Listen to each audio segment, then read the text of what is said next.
Hello everyone, this is Savita Chauhan. Welcome to sunshine classes. इस video में student हम discuss करेंगे civics class 10th chapter 6 political parties.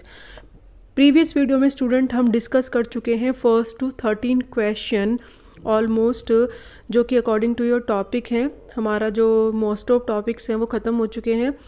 इस video में स्टूडेंट हम डिस्कस करेंगे 40 नंबर का क्वेश्चन है, जो कि बहुत इंपॉर्टेंट है। 3 या 5 मार्क्स का आपसे क्वेश्चन में पूछा जा सकता है, क्योंकि जो सेकंड टर्म है आपका लॉन्ग क्वेश्चन बेस आंसर है, तो आपको लॉन्ग क्वेश्चन से रिलेटेड ही याद करना पड़ेगा। जैसे कि what are the various challenges faced political parties, कौन कौन से चैलेंजेस हैं जो पॉलिटिकल पार्टीज़ फेस कर रही हैं। अभी तक हम पढ़ चुके हैं कि पॉलिटिकल पार्टी क्या होती हैं, पॉलिटिकल पार्टी के फंक्शंस क्या होते हैं, पॉलिटिकल पार्टीज़ की नेसेसिटी क्या है, यानी ज़रूरत क्या है। इस वीडियो में स्टूडेंट बोला है कि पॉलिटिकल पार्टीज़ के चैलेंजेस, यानी कौन कौन सी वो प्रॉब्लम फेस कर रही हैं। तो अपने आप को इफ़ेक्टिव डेमोक्रेसी में बनाए रखने के लिए कौन कौन से चैलेंज है जो डेमोक्रेसी फेस कर रही है। पहला चैलेंज है lack of internal democracy within party,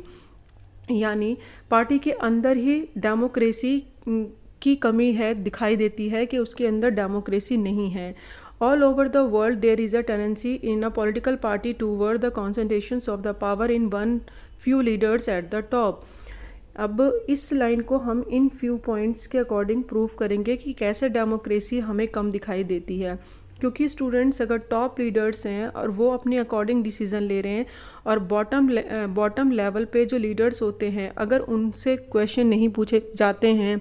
उनके व्यूज़ को नहीं पूछा जाता है, रेगुलर मीटिंग्स में उनको नहीं बुलाया जाता है, या कोई उनको इन्फॉर्मेशन नहीं दी जाती है, तो दैट मीन्स आप क्या कर रहे हैं, पार्शलिटी कर रहे हैं। और आजकल देखा जाता है कि जो पॉलिटिकल पार्टीज़ होती हैं, मोस्टली जो टॉप लीडर्स होते हैं वही सारे वर्क करते हैं और वही पावर अपने हाथों में रखते हैं और उसका गलत इस्तेमाल करते हैं।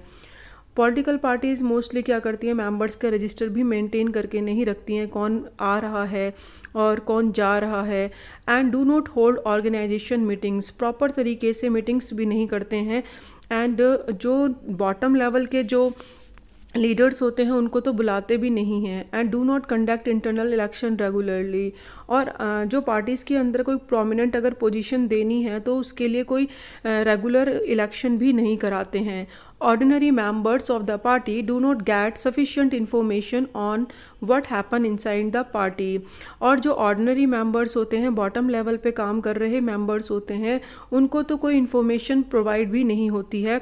पार्टी के अंदर हो क्या रहा है एक्चुअली में, जिसकी वजह से वो अपने इम्पॉर्टेंट एक्सपीरियंस हो गया, व्यू हो गया, वो एक्सप्रेस ही नहीं कर पाते हैं। And they do not have the means and the connections needed to influence the decision, उनके पास कोई रिसोर्सेज भी नहीं है, ना ही वो कनेक्शन होता है उनके पास कि वो कोई डिसीज़न को इन्फ्लुएंस कर सकें। दैट मीन्स पार्टी में होते हुए भी वो पार्टी का पार्ट नहीं होते हैं। तो ये हमें प्रूव करता है कि जब आप पार्टी के अंदर ही डेमोक्रेसी को मेंटेन नहीं कर पा रहे हो, तो एक पूरी कंट्री के लिए आप डेमोक्रेसी को के जो रूल हैं, रेगुलेशन है, आप उनको कैसे फॉलो कर सकते हैं। सेकेंड में बोला है कि जो मेजर चैलेंजेस पार्टी फेस कर रही हैं, dynastic succession. Most of political parties में आप देखेंगे जो आज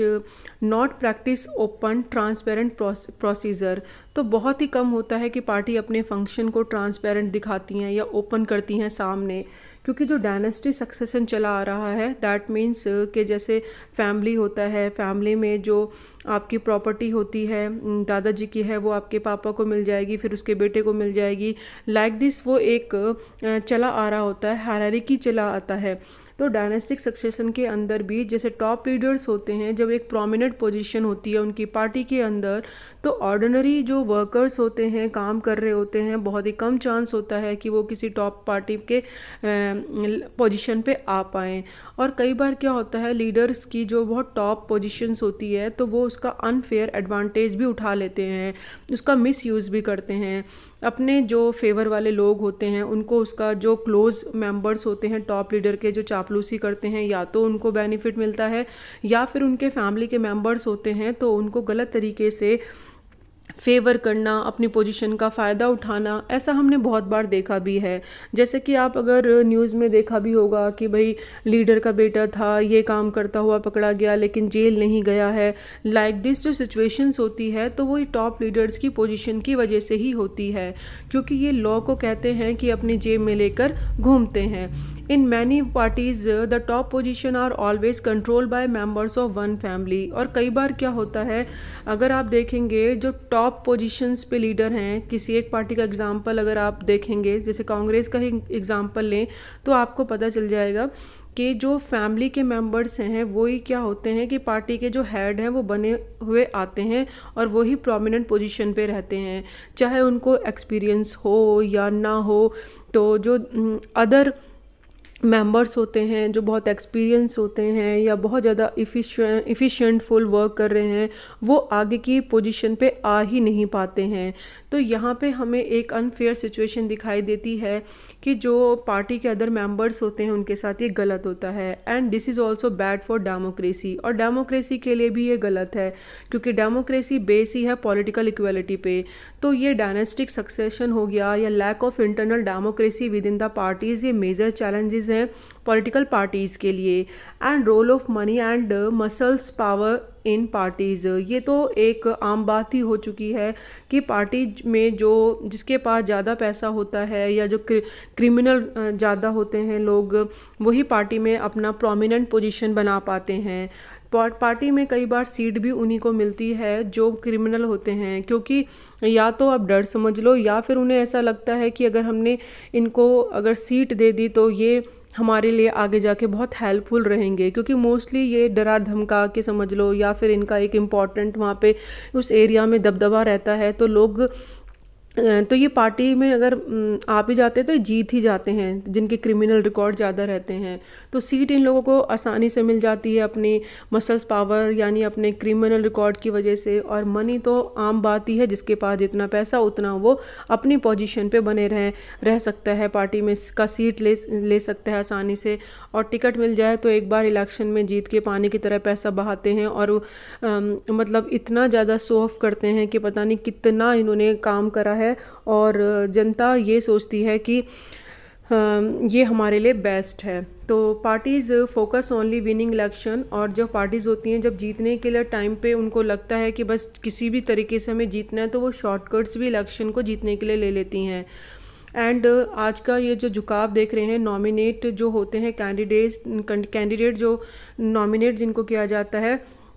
जिनके पास बहुत ज़्यादा लॉट ऑफ मनी होती है, मोस्टली नॉमिनेट भी उन्हीं को किया जाता है, टिकट भी उन्हीं को मिलता है। And rich people companies, mostly जो रिच पीपल होते हैं, कंपनीज होते हैं, वो फंड देते हैं पार्टीज़ को। And influence on the policies and decision of the party, और जब पार्टी जीत जाती है तो बाद में ये जो रिच पीपल कंपनीज ने फंड देती हैं तो ये क्या करते हैं, पार्टी को इन्फ्लुएंस करते हैं, अपनी तरफ झुकाने की कोशिश करते हैं। जैसे टैक्स में रिबेट चाहिए होता है, या फिर उनको कोई अपने फेवर में लॉ पास करवाना है, पॉलिसीज़ बनानी है, like this. In some cases party support criminal who can win elections, और कुछ केसेस ऐसे भी हैं जिसमें जो इलेक्शंस में क्रिमिनल और पार्टी क्रिमिनल्स को ज़्यादा सपोर्ट्स करती है, ताकि उनको ऐसा लगता है कि ये जीतेंगे ही जीतेंगे, और उनको पार्टी में रखने से उनको हेल्पफुल रहेगा। लैक ऑफ मीनिंगफुल चॉइस, कई बार ऐसा भी होता है कि मीनिंगफुल चॉइस नहीं होती है,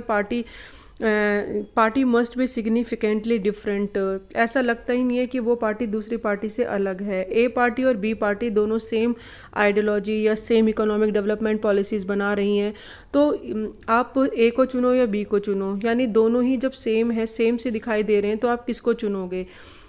In recent year, there has been decline in the ideology differences among parties in the most parts of the world. Mostly आज के टाइम पे देखें तो आइडियोलॉजी में डिफरेंट करना बहुत मुश्किल हो जाता है कि ये किस आइडियोलॉजी पे यानी किस बेस पे अपनी पार्टी बना रहे हैं, ये क्या हैं कि भाई ये जॉब देना चाहते हैं, एजुकेशन देना चाहते हैं, ये किस इनकी आइडियोलॉजी क्या है। तो यही आज सब कुछ सेम सा ही होता है, तो बहुत मुश्किल होता है उन पार्टीज़ के अंदर, और वो अब जो आइडियोलॉजी है वैसे भी डिक्लाइन होती जा रही है, डिफरेंस उनमें करना बहुत मुश्किल होता है। एंड फॉर एग्जांपल अगर हम लेबर पार्टी और कंजर्वेटिव पार्टी देखें ब्रिटेन की, तो इनमें बहुत लिटिल सा डिफरेंट है। तो लोगों को ये नहीं समझ आता कि कौन सी पार्टी को चूज़ करें। मीनिंगफुल चॉइस भी तो होनी चाहिए कि कुछ कंपेयर कर सकें, थोड़ा सा डिफरेंट हो तो समझ आए। And they agree no more fundamental aspects, कोई भी फंडामेंटल यानी मोरल एस्पेक्ट्स तो पहलू तो देखने को ही नहीं मिलता, but different only in details, only सिर्फ डिटेल्स में अगर हम देखें, and how policies are to be frame and implement, थोड़ा सा अगर देखें ओनली इन डिटेल्स में थोड़ा डिफ़र होता है, बट जो भी पॉलिसीज़ होती हैं, जो फ्रेम होती हैं, उनको जो इम्प्लीमेंट किया जाता है तो रियल सिचुएशन से वो अलग होती हैं। हम ये मानते हैं they agree on more fundamental aspects, मतलब कि वो हर कोशिश करते हैं कि भाई उनके हर पहलू को उसमें फंडामेंटली ऐड किया जाए, बट वो थोड़ी सिचुएशन अलग होती है, डिटेल में कुछ और होता है और एक्चुअली में कुछ और होता है। And casteism and religious always been challenge, ये धर्म जाति तो हमेशा ही एक मेजर चैलेंज होते हैं पार्टी के सामने, और जो लोग होते हैं वो वोट भी उन्हीं को देते हैं जो हमारी अपनी कास्ट और अपनी रिलीजन का होता है। ये तो हमने मेजर प्रॉब्लम देख ली, लेकिन अगर हम इसे चाहें, एफर्ट करना चाहें तो इसमें रिफॉर्म भी कर सकते हैं, लेकिन जब भी रिफॉर्म हो सकते हैं अगर पार्टी चाहें। लेकिन पार्टी अगर खुद ही उसका मिस यूज़ कर रही हैं, रूल रेगुलेशन नहीं फॉलो कर रही हैं और वो नहीं चाहती हैं चेंज करना, रिफॉर्म करना, तो आप रिफॉर्म कैसे करोगे? क्योंकि पार्टी के अंदर पार्टी के मेंबर्स पर डिपेंड करता है। तो रिफॉर्म किस तरीके से करने चाहिए और कौन कौन से रिफॉर्म हैं जिसके लिए अमेंडमेंट किया गया है कॉन्स्टिट्यूशन में, वो हम इस क्वेश्चन में पढ़ेंगे। अभी हमने चैलेंजेस देखे, अब हम देखेंगे students reform. Anti defection law and filling of an affidavit and hold organisation election, that kind of जो चेंजेस हैं ये पार्टीज़ के लिए चेंजेस किए गए हैं, और इसलिए किए गए हैं ताकि पार्टीज़ के अंदर जो हम इतने ज़्यादा करप्शन देखते हैं, चैलेंजेस देखते हैं, उसको कुछ हद तक थोड़ा सा कम किया जाए। जैसे फर्स्ट, एंटी डिफेक्शन लॉ क्या होता है? पहले डिफेक्शन समझ लिए। डिफेक्शन का मतलब होता है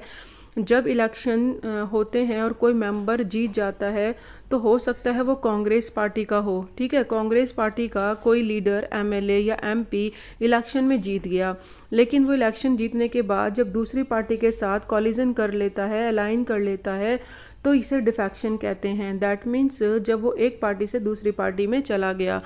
तो ये गलत होता है क्योंकि जनता ने ना जाने उसको देख के वोट दिया है या फिर पार्टी को वोट दिया है, लेकिन वो जनता के विश्वास के साथ क्या कर रहा है? धोखा कर रहा है। तो इसी को कंट्रोल करने के लिए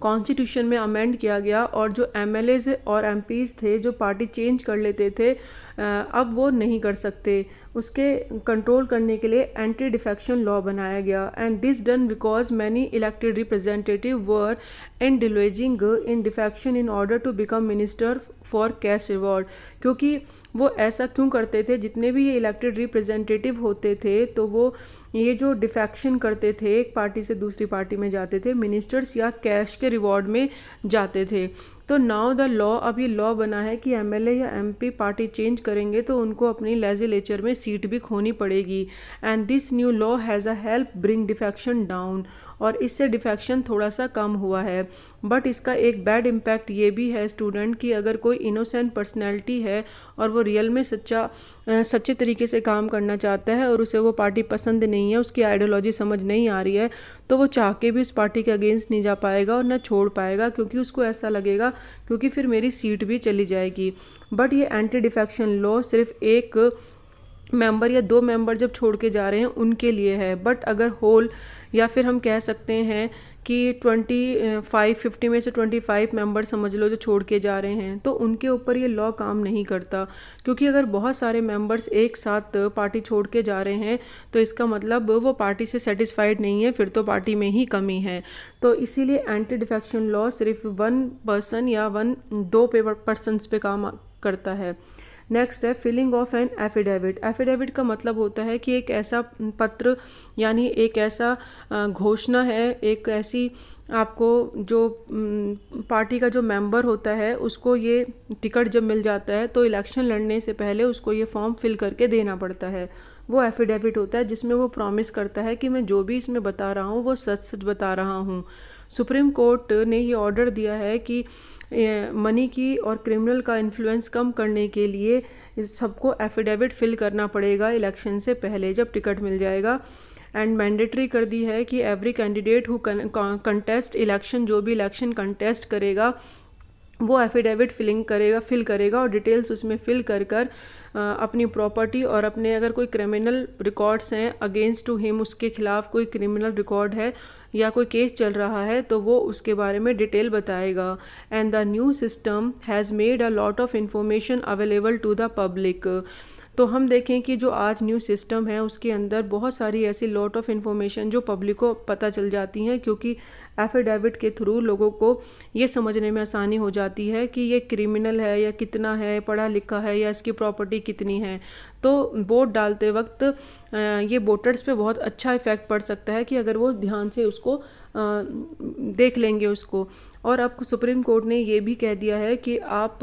जीतने या हारने के बाद भी अपना एफिडेविट फिल करके देंगे कि जीतने के बाद उसके आपके पास कितनी प्रॉपर्टी है, क्या कोई क्रिमिनल केस भी चल रहा है। तो ये भी एक सिचुएशन है। नेक्स्ट होल्ड ऑर्गेनाइजेशनल इलेक्शंस क्या होते हैं। जैसे कि इलेक्शन कमीशन ने ये पास करा है, अभी मैंने ऊपर आपको चैलेंजेस में बताया था कि जहाँ पर ऑर्गेनाइजेशन इलेक्शन की कमी होती है पॉलिटिकल पार्टीज़ में, जो पोजीशंस होती हैं तो उसमें इतने टाइम के बाद रेगुलरली इलेक्शन नहीं होते हैं, बट इलेक्शन कमीशन ने ये ऑर्डर पास करा है, नेसेसरी करा है पॉलिटिकल पार्टीज़ के लिए कि ऑर्गेनाइजेशन इलेक्शन कराएं और इनकम टैक्स रिटर्न भरें, क्योंकि जो फ़ंड के नाम पे उन्हें पैसा मिलता है कि जनता ने हमें इलेक्शन लड़ने के लिए फ़ंड दिया है, तो कभी कभी 4,000 करोड़ या 5,000 करोड़ के करीब उनके पास वो फ़ंड इकट्ठा हो जाता है। अब इतना सारा फंड आता है तो भाई ठीक है, भरो इनकम टैक्स रिटर्न, क्योंकि अब ये पैसा कैसे है, कहाँ से आया है, उन्होंने तो कह दिया कि भाई जनता ने दिया है, बट जनता के इतना पास पैसा है तो फिर गरीबी कहाँ रह गई। तो कहीं ना कहीं इन चीज़ों को कंट्रोल करने के लिए ये स्टेप उठाए हैं इलेक्शन कमीशन ने, सुप्रीम कोर्ट ने, और ये पार्टी में बहुत पहले से चेंजेस देखने को मिले हैं। ऑर्गेनाइजेशन इलेक्शंस और यानी जो पोजीशंस के लिए इंटरनल पोजीशन के लिए किए जाते हैं पॉलिटिकल पार्टीज़ में, और इनकम टैक्स रिटर्न फाइल जो कि उनको अपनी इनकम का जो टैक्स है वो भी पे करना पड़ेगा, जो भी पार्टी के पास फंड वगैरह है। ये जो हमने स्टूडेंट अभी रिफॉर्म देखे हैं, पहले चैलेंजेस देखे थे और रिफॉर्म देखे हैं, उसके बाद फिर ये क्वेश्चन है कि सजेस्ट सम रिफॉर्म, कुछ ऐसे रिफॉर्म बताओ जिससे कि पार्टी की स्ट्रेंथ बढ़े and that they perform their function well. अभी तो आपने चैलेंजेस पढ़े, ठीक है, चैलेंजेस के बाद वो रिफॉर्म पढ़े जो कि हो चुके हैं, वो सुप्रीम कोर्ट ने और इलेक्शन कमीशन ने कर दिए हैं। लेकिन ये रिफॉर्म जो हैं ये आपसे पूछे जा रहे हैं कि भाई आप सजेस्ट करो कि पार्टी में और कौन कौन से रिफॉर्म होने चाहिए।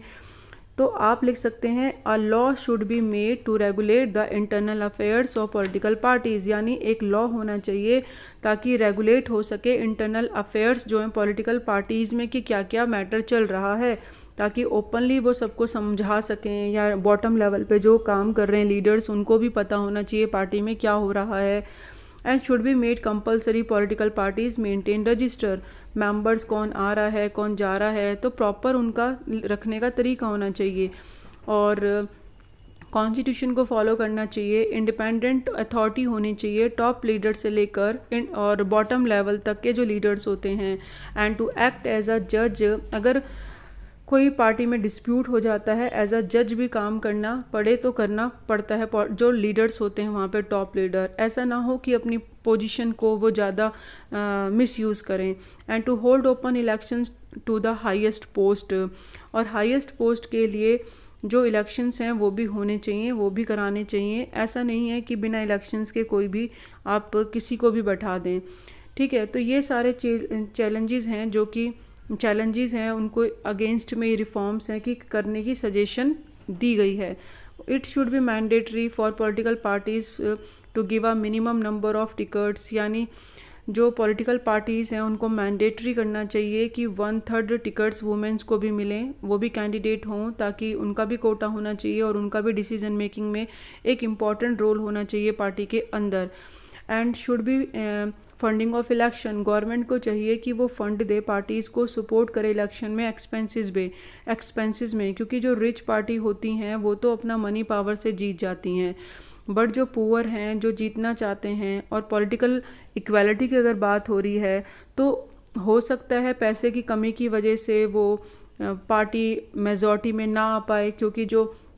ऑलरेडी मेजॉरिटी पार्टी है वो इन्फ्लुएंस कर सकती है उनको। तो इसीलिए अगर एक्सपेंसेस जो टेलीफोन, पेट्रोल या फिर हम कह सकते हैं पेपर लाइक दिस खर्चे होते हैं गवर्नमेंट उठा ले, तो जो छोटी छोटी पार्टीज़ होती हैं वो भी अच्छा परफॉर्मेंस कर सकती हैं, क्योंकि फिर उन्हें इतना मनी का प्रॉब्लम नहीं होगा, फेस नहीं करनी पड़ेगी। एंड वुमेंस के लिए भी कोटा होना चाहिए and in this decision making bodies of the party, ताकि वो भी एक डिसीजन मेकिंग जो बॉडी है पार्टी की उसमें पार्टिसिपेट ले सकें। तो ये सजेशंस हैं स्टूडेंट जो कि अगर हों तो बेस्ट है, पार्टी में और भी ज़्यादा सुधार देखने को मिलेगा। What is the affidavit and defections और नेशनल पार्टी और स्टेट पार्टी हम नेक्स्ट वीडियो में डिस्कस करेंगे। Thank you so much, keep watching, keep learning.